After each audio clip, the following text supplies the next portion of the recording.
Well, years ago, when money was needed to run the fair, I can't remember how many years ago, it's long before my time, about 12 of the local farmers put money into the Pretty Fair.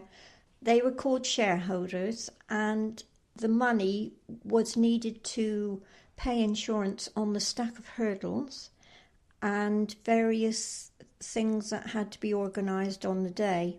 Prior to that, I imagine that the fair ran itself without any funds needed.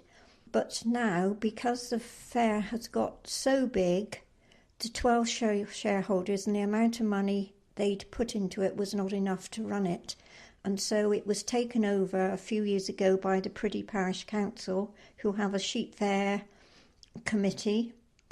And on the actual day, a lot of people from the village are volunteers to run the fair and have marshals and car parking. So how do people become shareholders? Well, originally the 12 farmers set up the shareholders, and as the time went on, my grandfather was a shareholder, and when he died, he passed that on to my brother.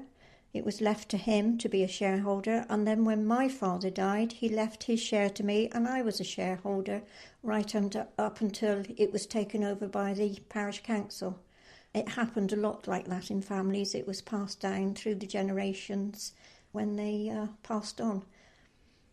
What's the difference in how the sheep fairs run now? To me, it's not run as well, but then I'm a bit biased, and the 12 shareholders couldn't possibly run it in the present day as it involves too many people. Years ago, it was just the local farmers and local people that used to come, so it was very small. But now it's got so big that it does need to be run how it is run, but it's not the same as how it used to be. Do you think the sheep fair's lost some of its tradition by not having the shareholders run it? Yes, I definitely think it has. It's difficult to put into words, and I don't want to upset the people who run it because they do a very good job.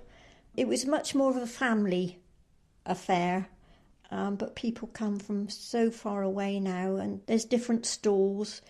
All we had were a few along the green that was sort of farming equipment and clothes, whereas today it's totally different stalls. All the stalls are different.